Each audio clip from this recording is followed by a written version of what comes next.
Hello everyone and welcome to the SPM Summit online event series.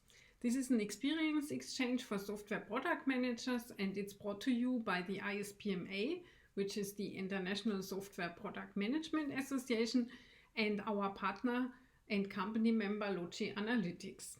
Our speaker today is Dilant Patel. Dilant is a field CTO at Logi Analytics and his topic is a blueprint for delivering an embedded analytics solution. So how to get started with an embedded analytics solution. My name is Barbara Häusl. I'm the host of today's webinar, and this webinar will be recorded and questions can be asked via chat, and we'll have time for Q&A at the end of the presentation. And just a little bit on the context of this webinar series, this is brought to you by the ISPMA, the International Software Product Management Association. We are a community of practitioners, researchers, and experts dedicated to the advancing the software product management discipline. And you are very welcome to join us at the ISPMA. We have a free entry-level membership, and if you're interested, check out ispma.org. And the ISPMA also organizes an annual conference. Our conference this year will take place in September 15 and 16 in Frankfurt in Germany. And we'd love to meet you there. And for any information and registration, please view spmsummit.org. And this webinar series is in preparation of the conference. And with that, I would like to hand it over to our speaker today. Hello, Dilant. We are so happy to have you here. Your topic is really how to get started with an embedded analytics solution, a blueprint for delivering that.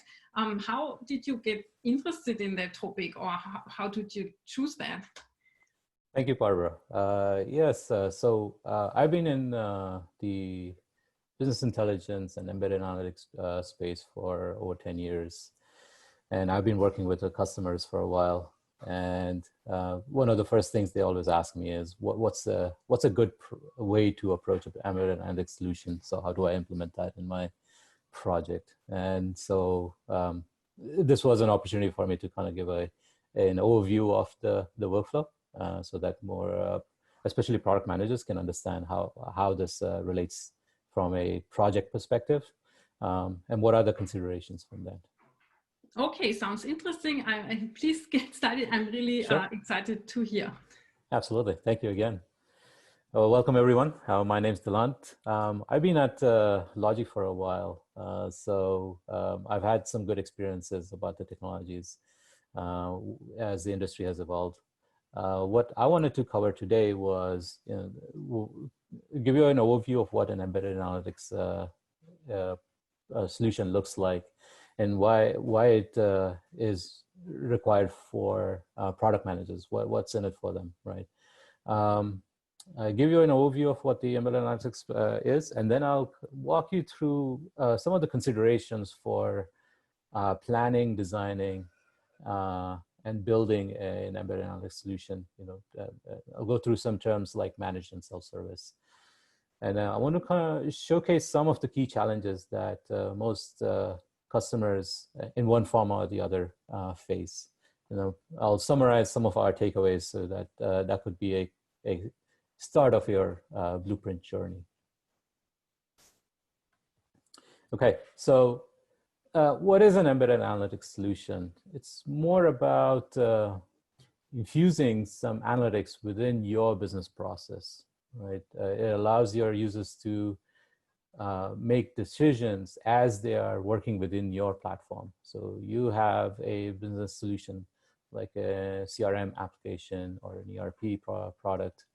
And typically they are web-based nowadays, right? So if you want to make that context-aware analytics, this is where embedded analytics fits in.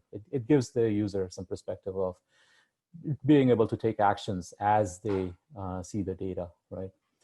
What it also does is allows you to merge a whole bunch of different data sources and then present a cohesive picture to the end user, right? So you can take advantage of all these different data sources that you may have from all your business processes and integrate them into a cohesive picture that you can provide to your users. Let me showcase what it could look like, right? So this is a sample application that showcases a CRM for a fictitious company. This is a product that, this is this application that you would have created, right? And then if you wanted to inject some analytics in here, there are different ways to go about doing that, right? This one way is that it's showing you this on the right side, a visual that is the embedded solution for analytics injected into the parent application, right? So some of the key artifacts from here are, the white labeling, seamless integration, and then obviously you want to have some kind of interactivity between the visual and the rest of your business process, right? So you've seen what are the normal components of a business intelligence, right? There are dashboards and data visualizations. There might be some interactivity within those dashboards, or you can have reports generated that are static and exported out to PDF or Excel. You can also allow your users to do some ad hoc querying on the data that you've exposed to them, right? And it'll provide some seamless mobile reporting capabilities as well, and give a overall visual perspective to any business workflow that you want to expose, right? This is what our traditional business intelligence platform provides you with, where embedded analytics really provides you benefit, is that allows you to infuse all of these capabilities directly into your business process, right? And it gives that extra kick to your platform that allows your users to interact more, and then that means that your users are happier with your platform rather than shifting to another platform to do some analysis and return to your platform to take action. So this kind of makes it seamless for your users to work with your platform, right? So just give an overview or a perspective of different styles of embedding analytics, right? It's definitely a kind of a journey, and we've seen this in the industry, right? There's a maturity to how we deliver analytics to our customers, right? We started off with simple data integration. We have typical traditional business intelligence software that can connect to a database or data sources and then provide some visuals around that, right? Something more mature is when we inject the security. So if, let's say you have a complex data structure with multi-tenancy support around that, that's where the security injection comes in. It also allows you to do single sign-on, so it feels seamless when you are allowing analytics capabilities directly from your parent application, right? So single sign-on becomes more crucial. Majority of the customers nowadays are looking for the right two, right? The inline analytics, where just like the sample screenshot I presented, it's providing that analytics directly within your application rather than your users needing to jump from your business application to an embedded solution, analytics solution, right? This is where you see that UI integration and user experience is different, right? And finally, the infused analytics is where you do deep integration. And in deep integration, you can take direct action between visualizations that you embed with your direct business process as well, right? Some of the things to consider in this are obviously from the UI perspective, white labeling, and the security integration, right? Also, a couple of things that you also want to consider are, as you mature your embedded solution, which way do you want to go? Do you want to have this as something that you build in-house, or you start using a platform that provides you these capabilities, right? So that build versus buy question starts becoming more crucial as you go towards the right of this maturity model that you want in place, right?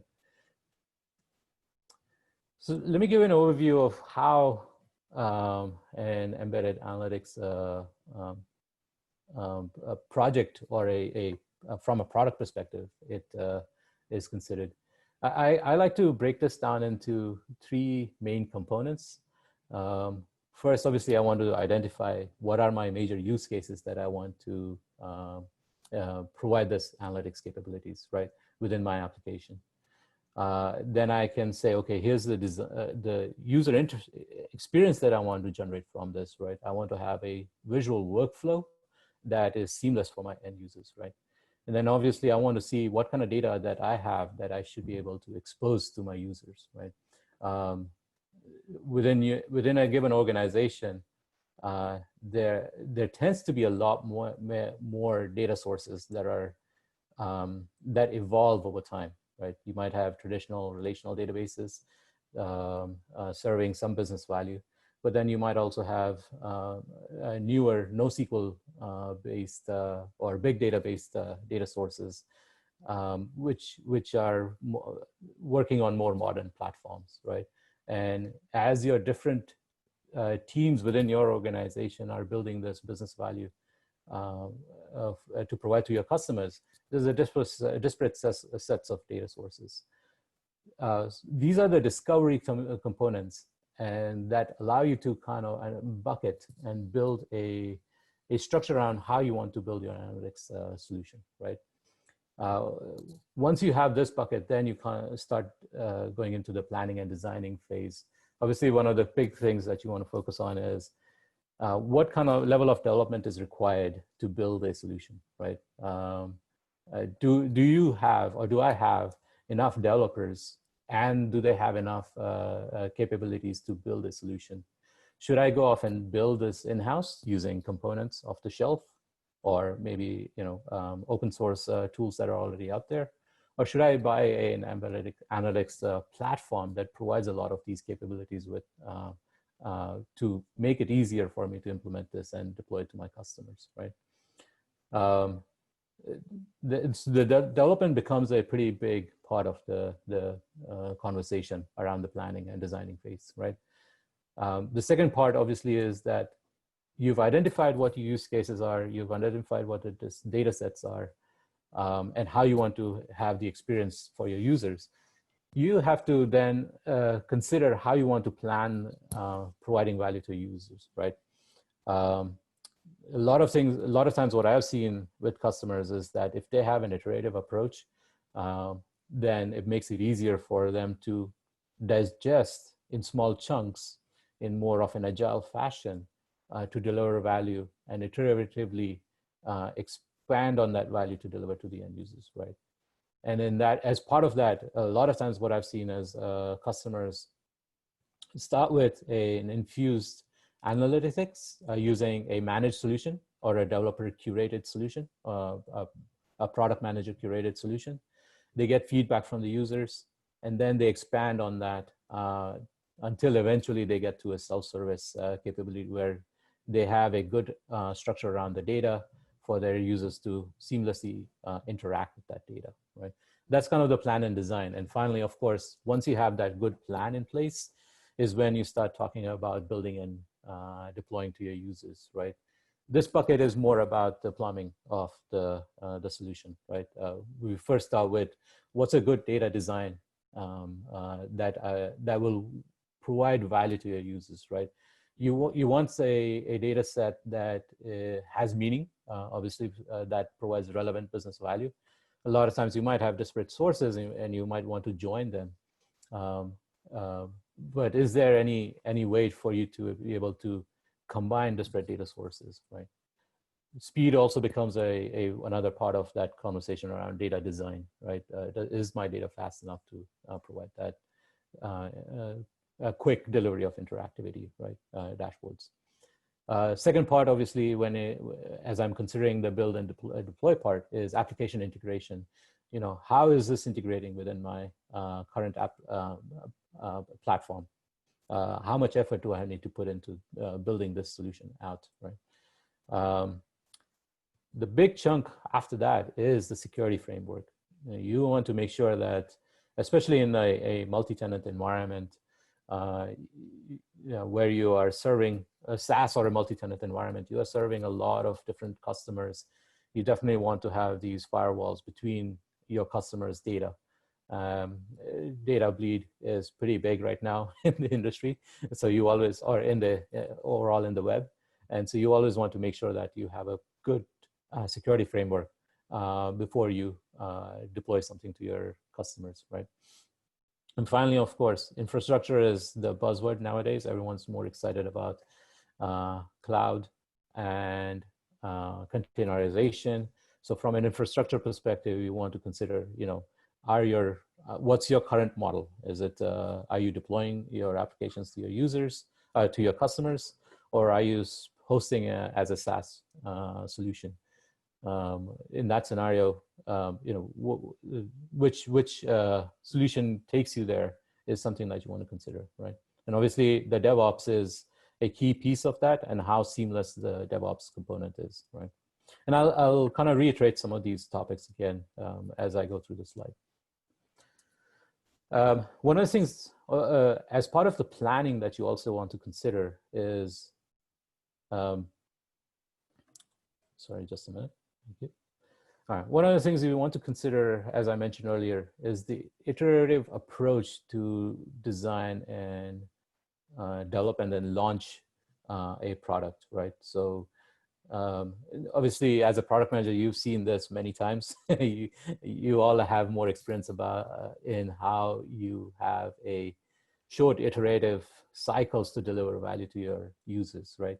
The key factor in here from an embedded analyst perspective is that initial hit of designing and developing, right? A good structure around the design leads to a consistent development of a iterative product, right? It allows you to then iterate and expand on it. A lot of times, if you are focused very much on delivering just a straightforward value,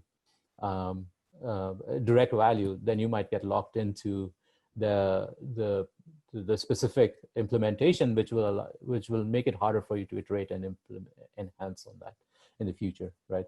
So designing it so that it's more iterative, that will be crucial for achieving success in the future, right? So as I mentioned, some of the key factors that I kind of discussed quickly earlier, right? One of the first things I end up seeing a lot of times is development of an embedded analytics solution is crucial, right? Many customers who come to me are, hey, should I build a solution using just components off the shelf, or should I buy an embedded analytics solution? The nuance over here is, the developers are more content or happy with something that they can work with, right? And so your development team might always be pushing at, let's go ahead and just use components off the shelf. But then you have to look at the larger picture of what you're getting from an embedded platform, right? A platform then provides you with all the capabilities like interactivity that's baked in, a workflow that you can define from that, scheduling, exporting, right? And then, of course, the big thing nowadays is self-service, ad hoc querying, right? A lot of those things become crucial as you consider build versus buy, right? The bigger aspect, of course, is that is my development team ready to work with a component, a platform, or any of the other solutions in between, right? It might be a mixture of two, right? But are my developers capable of working with a new technology, right? Or do I need to train them, right? Does the embedded analytics platform simplify that development process? If there's APIs exposed, will that make it easier for me to inject that embedded analytics into my platform rather than relying on building technical debt, building on technical debt that I gain from this, right? And does it then, does any solution, does it fit in the current development software lifecycle, right? Am I going to create a lot more work for my developers to make it as part of their development workflow. For example, Git integration, or any kind of a versioning integration, for example, right? So that becomes a very crucial topic when you start considering how you want to implement embedded analytics solution, right? Data obviously is the next big challenge.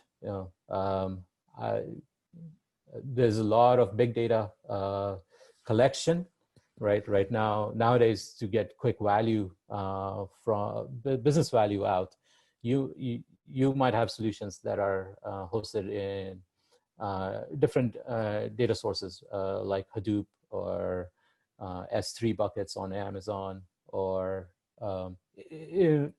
MongoDB, for example, or something like that, right?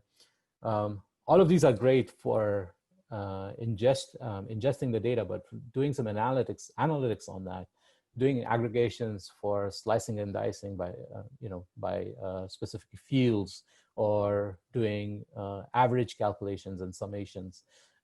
Does the data structure support that, right?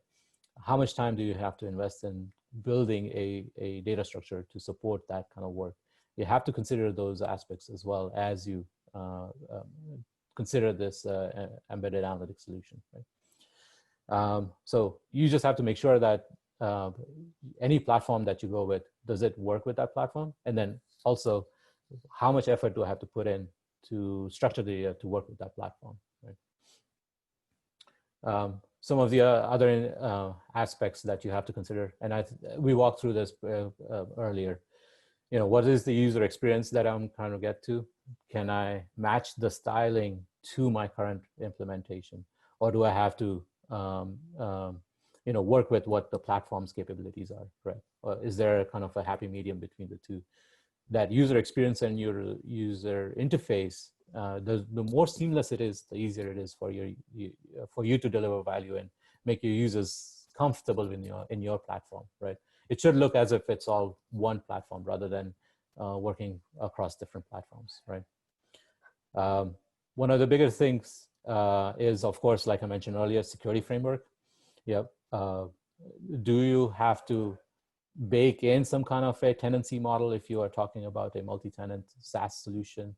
Or does your data structure, your security model already have that support? If you already have a good sound security model in place, can the platform, embedded analytics platform, take advantage of that? Or do you need to do some work around restructuring it to fit into that platform, right? Is there a way to audit who has access to data?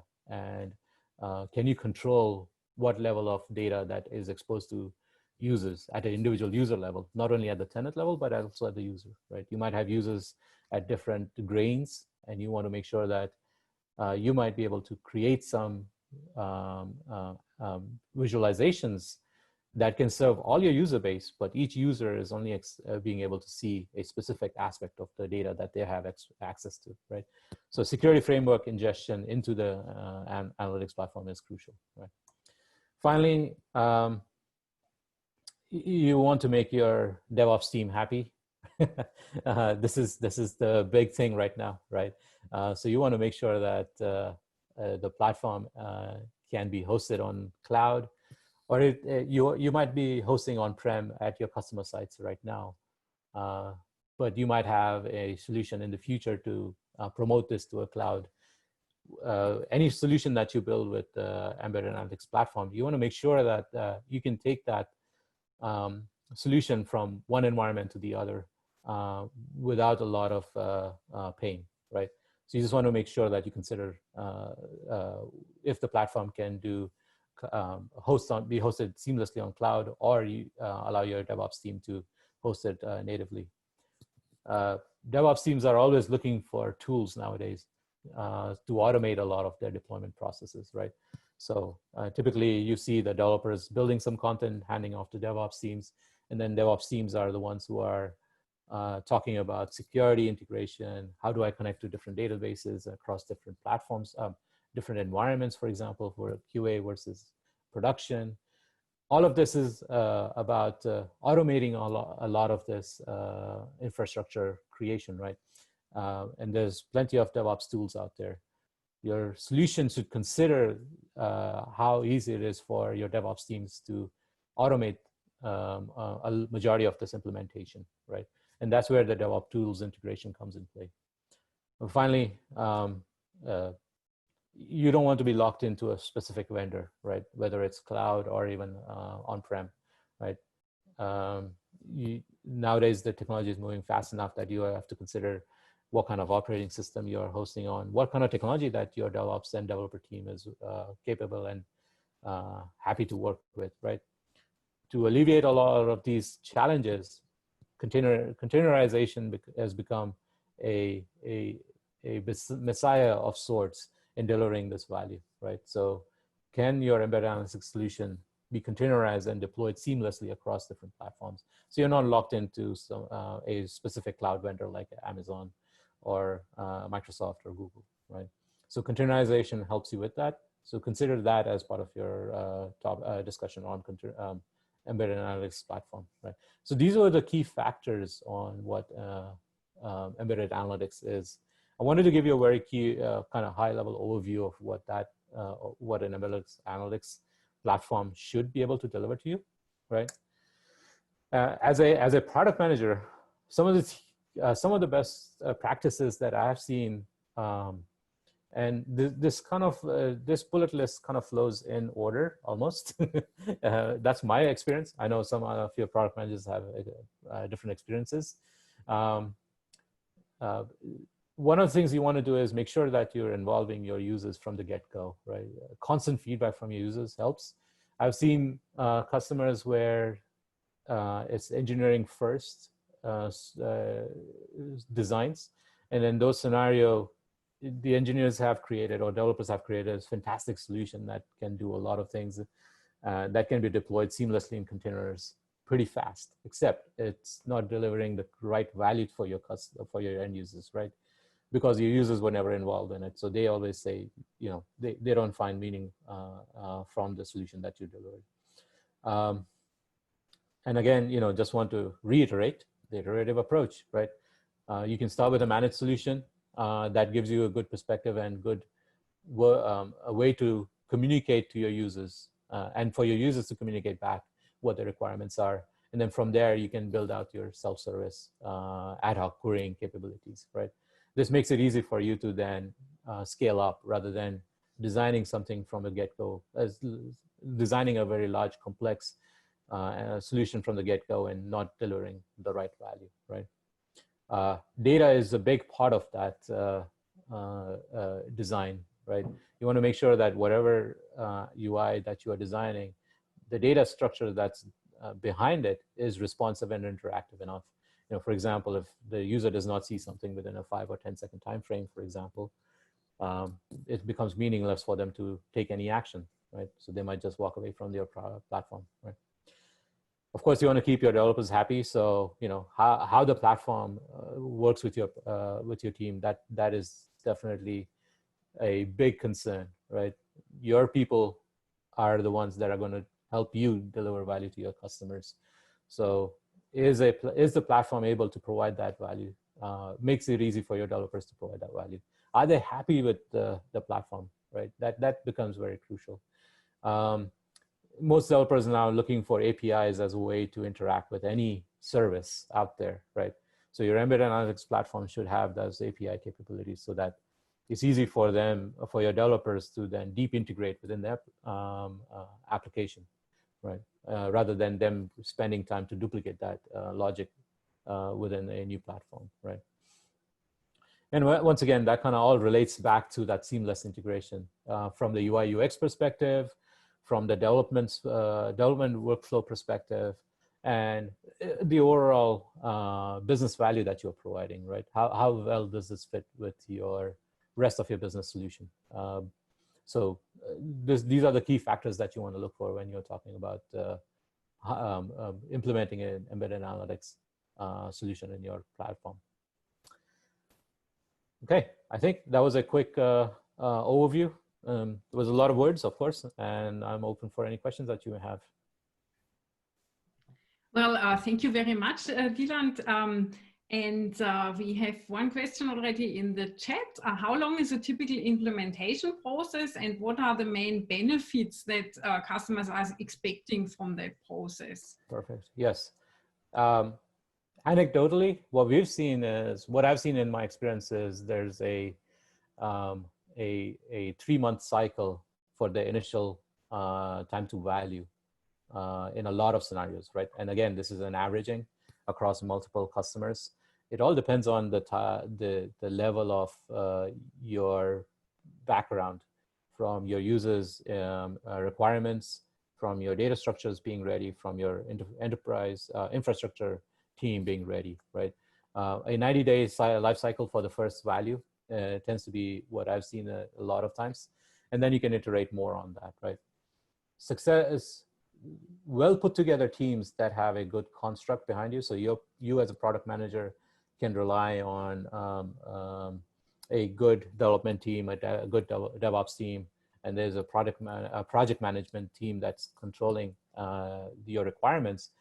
A well-run organization I've seen is as fast as delivering some value within a 2 to 3 weeks time frame, right? If you have something small and iterative that you can deploy, right? Okay, that sounds really impressive. So I personally have a question that I think is a logical sequel to that. You mentioned that iterative development or implementation is recommended. Can you share some examples? What are typical capabilities or analytics questions that people often address in the first cycles? So where do they get started? Absolutely, yes. And that's a very, very good point. Finding that injection point for your analytics is very crucial. You don't want to lose your users from the get-go. What we have at Logi Analytics is something called the blueprint model, where we recommend an approach, and a lot of times it involves probing your users with specific set of questions. What's the exact analytics that I'm looking for from a given workflow that I'm sharing in the business value, right? So in that scenario, probing your users to ask for specific analytics requirements helps understand and narrow down what your requirements are. Then picking a high impact, but a relatively straightforward or simple solution to work against is something that tends to provide you with a much more good value out of it, right? So for example, if you have a business workflow where the sample that I exposed earlier, the wine demo slide, actually, let me just walk through that slide.